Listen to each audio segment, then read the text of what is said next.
So I was watching the newest PlayStation State of Play Thursday night, and I'll be honest, it wasn't too long into the VOD that I just kind of got bored and just started skimming through it. But I stopped when I saw a trailer for this little game called Warriors Abyss, advertised as a Warriors style game in the genre of a roguelite. It looked a little mobile gamey, but as you guys know, I love myself some Warriors games, and evidently the 65 hours that I've put so far into Dynasty Warriors Origins hasn't satiated that hunger for more. Imagine my surprise is that this game had already came out by the time I became aware of its existence. I don't know what was on the back half of that PlayStation State of Play because I turned that off as soon as I saw that this game was out and then just started playing it almost immediately. So if you are unaware of what a Warriors game is, they are generally third-person hack and slash games that aim to give the players a power fantasy of taking on an entire army by themselves. I did go into this a little bit more in detail in my Dynasty Warriors Origins review a few weeks back, but nobody watched that video, so oh well. Even though there have been quite a few spin-offs over the years taking Warriors gameplay in different directions, that usually just means putting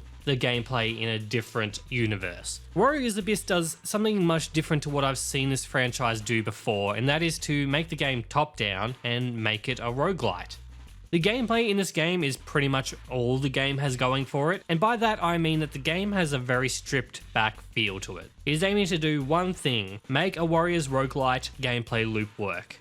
And the game definitely does that. But it certainly seems like the game doesn't really care too much about anything else, which is why the story in this game feels pretty lackluster. And the art style is not very pretty, and sometimes it kind of borders on being kind of bad. And also probably why the game is filled with a lot of reused assets from old Samurai and Dynasty Warriors games. And it's definitely the reason why the UI looks like crap, because it just doesn't seem like the game cares about that. One of the first things I clocked when I got into my first run was the music. The first track was Arena from Dynasty Warriors 3. It turns out a lot of the battle music is from old Dynasty Warriors games. Not that I really mind, because I love those old tracks and those old soundtracks, but I don't actually know if there's any original music in this game. I'd imagine there'd have to be, but because I'm not very well versed with Samurai Warriors games, so I don't know how many of the old tracks from those old games are in this one. But you'd have to imagine some original music in there, but it's hard for me to tell if there is or not.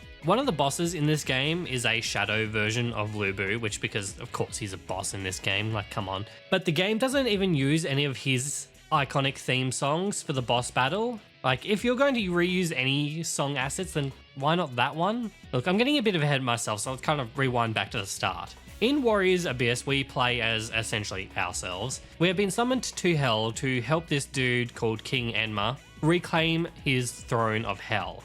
To do that, we must pick a hero and then we do the roguelite thing. The story is told to us entirely through visual novel elements, all of which are pretty forgettable, if not a little annoying, during the first hour or so of the game. You know, these things kind of tend to interrupt gameplay, but these things will only ever appear once or happen once. So even though you'll be replaying levels a lot because it's a roguelike, you won't be re-experiencing any of the story the more you play of the game. So once it's out of the way, it is really just out of the way, which is great. In the game, there are around 100 or so different heroes that you can choose from to take on your run. These characters are all pulled from the Samurai and Dynasty Warriors franchise. And I really do mean pulled because their artwork, their weapons and movesets have been taken from, Dynasty Warriors 8 and Samurai Warriors 4, I think. Each character has their own weapons and moveset that consists of a string of normal attacks and a charged attack. With any typical Warriors game, we have our Muso gauge, which is tucked away in the little corner here with our health bar, which if filled, lets us unleash a big and powerful attack. In Warriors Abyss, we also have the ability to summon other heroes. As you progress through levels or phases, as this game calls it, you can be rewarded with a choice of heroes to join what is called your formation, which you can have up to 6 heroes in. You can recruit more than 6, but they don't actually go into your formation, but they can be swapped in and out between phases. The 6 that are actually in your formation are the ones that you can summon. To summon a hero, all you need to do is complete a normal and a heavy attack combo that corresponds to which hero slot the hero is in that you want to summon. For example, to summon the first hero, you need to do 1 light attack and a charged attack. To summon the second one, you need to do 2 light attacks and a charged attack, and then so on and so forth. When summoned, the hero will appear, use an ability, and then just go on cooldown for a certain amount of time. Most of these are just like strong attacks, but some characters will have some more supportive abilities, like such as shields. In addition to this, each recruited hero will have some traits assigned to them, as well as some strong bonuses that can unlock if you meet some recruit conditions. For example, if you collect the characters of Liu Bei, Guan Yu, and Zhang Fei, then Liu Bei will grant those other two 100% extra attack damage. As a bonus, each character that you recruit will also come with passive stats such as strength or speed, or elemental effects like fire, ice, or wind. And hero recruiting is where the real depth of this game lies. Who you choose to recruit and how you build up the characters during a run is important. Reaching certain milestones with, stats such as fire can give you access to certain perks. Most characters, when you choose them at the beginning for your run, don't come with their 5th or 6th light attack chain by default. So you need to put points in, I think, strength to unlock those. Similar to if you want like invincibility frames on your dash or extra jumps when you do dash, you will need to put it into speed or something like that. Some heroes will give strong effects, such as enemies being affected by fire will explode on death, but you need like 10 points to unlock that. And so the game revolves around picking the right heroes to match with whatever build style you want to go with, and then finding other heroes that will make their abilities stronger. And look, the game does try to teach you about all of these things early on in the game, but it doesn't really do a very good job of it. Most of these things are told to you at some point, but it's not done in a way that really makes it sink in. I took in the information better once I started experimenting with all of the mechanics and kind of just learning it for myself. And it did kind of feel a bit more rewarding to figure out the stuff for myself, rather than reading all of the glossary pages and trying to just work it out from there. And there are certain things that the game tries to teach you that just seem kind of inconsequential. Like, I don't know why the game had to stop to tell me that projectiles can be destroyed by attacking them. This normally sounds like a handy thing to know if this weren't a game that required me to be on the move constantly and attacking everyone and everything around me all of the time. Most people would just pick up on that naturally.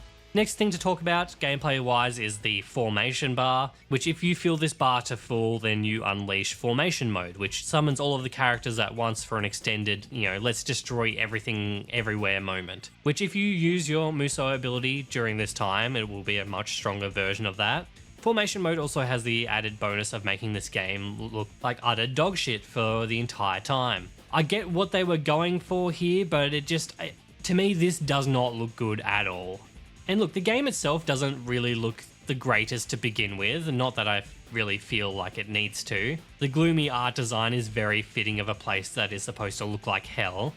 I mean, it is serviceable. Like, I don't have much bad to say about how the art style looks, but I don't really have anything good to say either. But I do think the UI looks like utter garbage. The blue on white color scheme clashes extremely hard with the tone of the game. That, and it really just does look like it was pulled straight out of a visual novel. It's just kind of ugly, and there isn't really any other word to describe it. Also, these pictures that come up on the left here when, the Memories of the Dead event will trigger, these are all screenshots pulled directly from other Warriors games, and I just thought that was really funny. Another thing I'd like to talk about real quickly is bosses. I think the bosses in this game are okay, but I'm not really completely sold on the mechanics to beat them. Currently, whenever you fight a boss or any other enemy with a barrier, they cannot be damaged until that barrier breaks. With bosses, these barriers are very big, and then when you break them, the boss will get stunned so you can, wail on it for a short period of time while their barrier is down. And this is the only time the boss's health will go down. It doesn't feel particularly great to engage with. I'd honestly just prefer they drop the barrier system, or at least make the boss's barriers a lot smaller, but also just like have a lot less downtime with the stun duration. Something to make it kind of feel like you're not like banging your head against nothing for like a long period of time.